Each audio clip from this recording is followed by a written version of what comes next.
Welcome back to our tour of the various virtual reality experiences at the 2018 EAG International Expo. I'm joined once again by Murray Curry and Johnny Noobhead to talk about the rest of the VR stuff we checked out.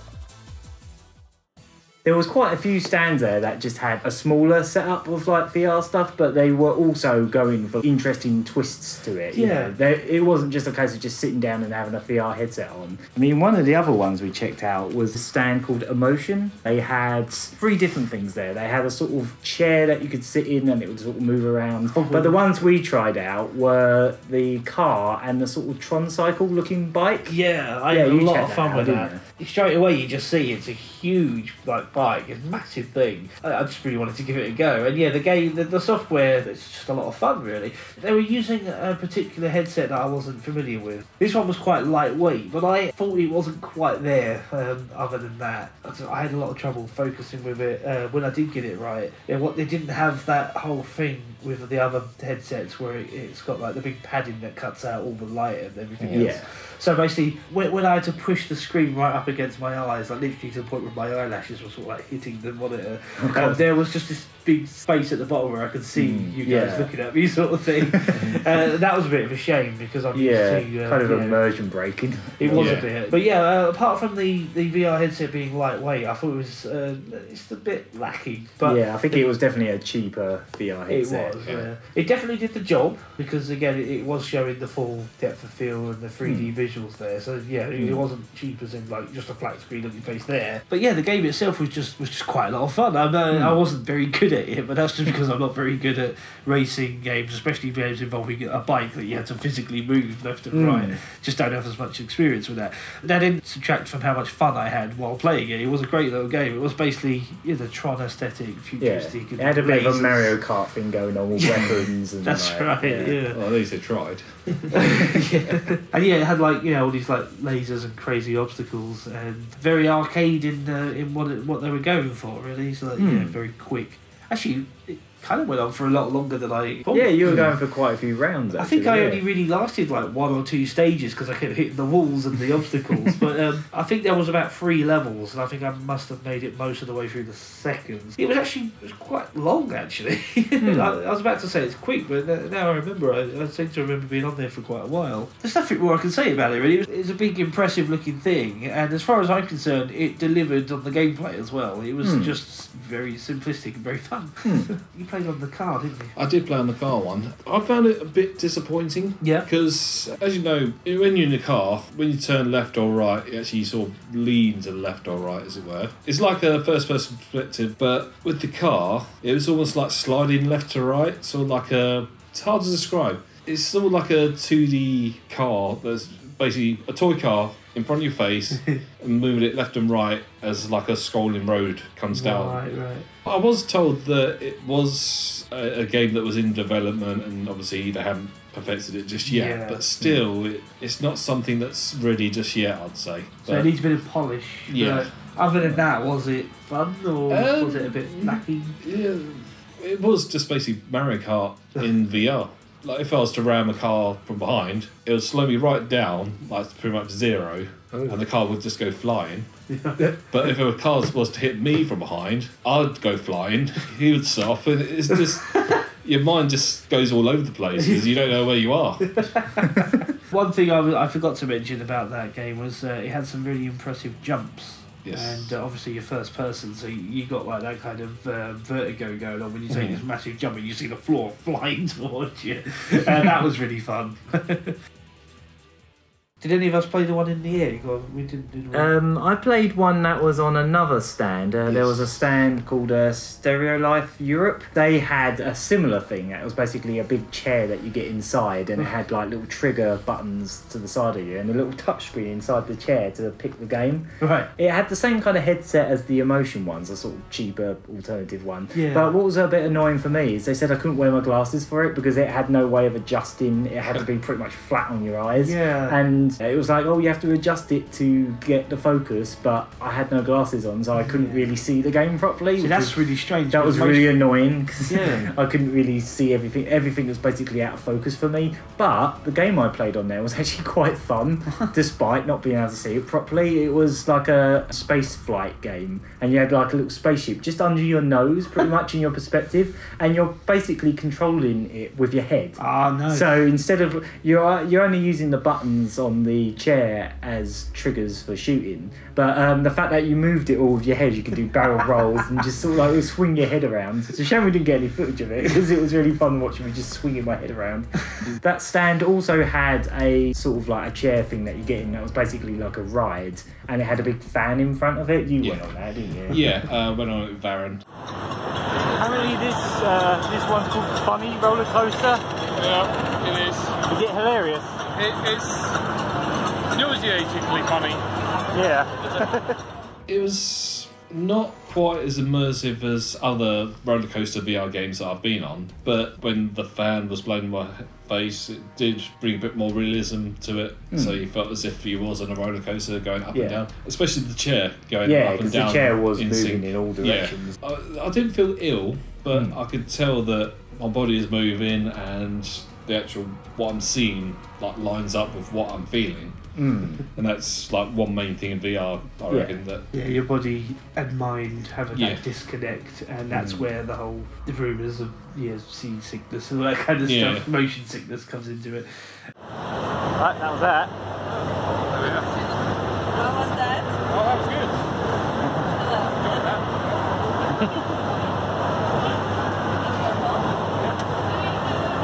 Oh wow, it's got a proper lockdown thing like an actual roller coaster.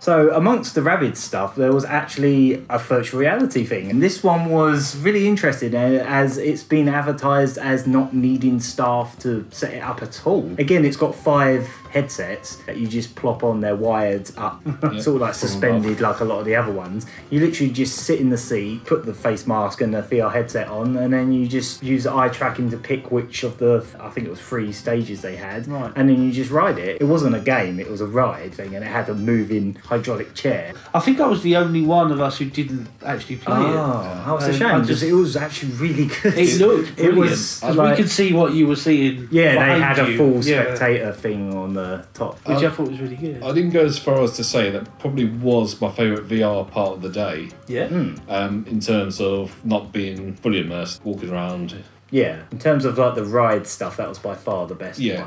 It was pretty much something that could be put in an arcade. Oh, easily. It was such a small setup, really. Yeah. You could easily fit that in an arcade right next to a Typhoon and it would work fine. What really made it was just the visuals of it. Like, it was probably the best looking graphics of any of the VR stuff we saw, really, because it had all the charm of like the Rabbids all screaming and jumping around you and throwing plungers, and you're like smacking into them and like going down all these crazy icicle like roller coastery like paths, and it was really impressive. There was lots of parts where like the track would break and you would like fall and crash down, and it felt as if you was actually there. Yeah, you really felt the part, and you could sort of look around and there'd be like little hidden things going on. I was going to say in every corner you could see like other Rabbids doing all kinds of weird stuff. I was going to say there's probably Easter eggs and stuff. Oh yeah. You could easily go on that again and see something different the next time. I thought it was really well done considering what a simple setup it was. You know, there was no need for staff or anything like that. It was literally just sit on it, put the headset on and watch it and then get off. That is rare with VR stuff. Yeah, it was really simplistic. It was really well set up. The animations were just really excellently done. You know, lots of stuff going on. In terms of like those non-interactive ride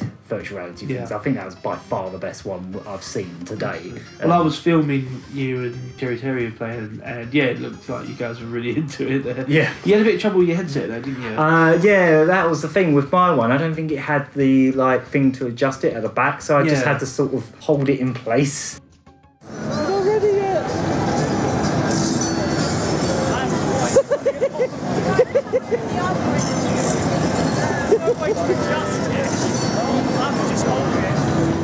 I don't think that was necessarily a problem with the setup. I think it was that particular setup. They just didn't have the I don't think it had the full strap at the back, so I had to sort of hold it to my face the whole time. I was on the one next to where Aaron was, and Yeah. there was a bit of Velcro on the back where... Yeah, my one didn't have that. It was basically unattended all day, so I guess no one really saw that. But other than that, I thought it was an excellent, really simple but very well executed VR experience that I could easily see populating arcades at some point. I think of the VR things, that seems like the one that's probably going to show up in small arcades more than any other. Yeah, but it had the three main things all in sync, i.e. visuals were in sync, motion was in sync, and the sound was in sync. That's all three very simple things that has to... It's like a nice little family of things that all go together virtually. Yes. Yeah. Family. But yeah, I'm not the biggest Rabbids fan, but it was so fun. I think one of the films ended with you appearing inside a toilet, which looked absolutely huge, and then there was like a massive rabbit looking down at you, and he just sort of like chucks a plunger on you, and like the 3D depth of it really made that look kind of amazing. Just this gigantic, what looked like a 100-foot tall rabbit looking down at you from inside a toilet was quite surreal.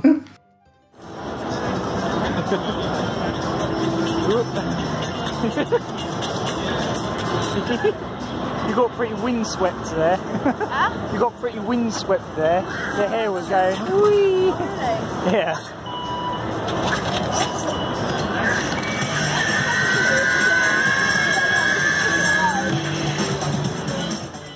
This and many of the other attractions we saw on the day, I'm really hoping that VR is going to have quite a big impact on the arcade scene. It looks like it's already sort of taken over, or at least taken root. Yeah, definitely. I mean, I was blown away by that because I think we were literally discussing before we went in that morning, and we were saying about how, we didn't see any VR last year. We walk in, and I think the majority of what was there was VR, mainly because VR, in its nature, just takes up a lot of space, so it kind of wins by default on that. There was genuinely so much stuff there. It was crazy. Let's briefly talk about VR Family, shall we? Very briefly. Very briefly. Go on then. Go on then.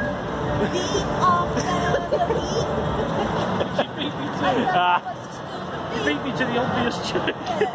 We tend not to like to be too negative, but even the salesman that's trying to sell the thing knew that it wasn't great, but he still I don't know. has to keep a straight He was face. spouting some lies to me. he was giving me some spiel that he knows was a load of rubbish. Yeah.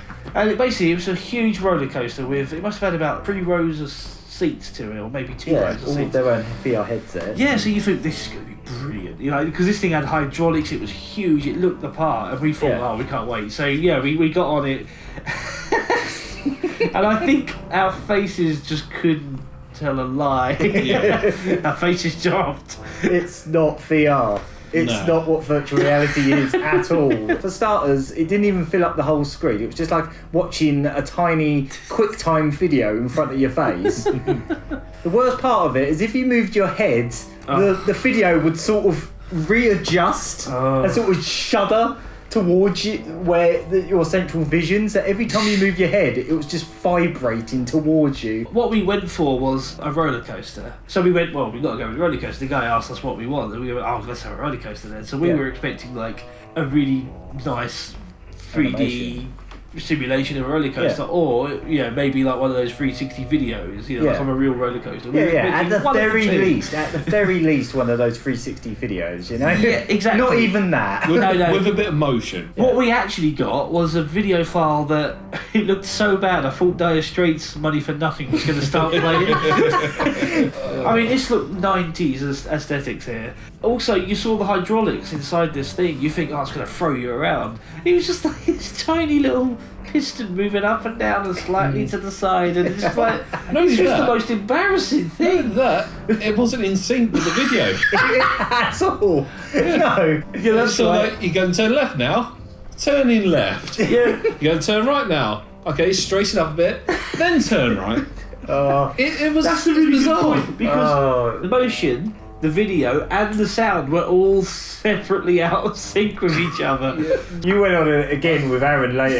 You just had to show Aaron the beauty. Yes.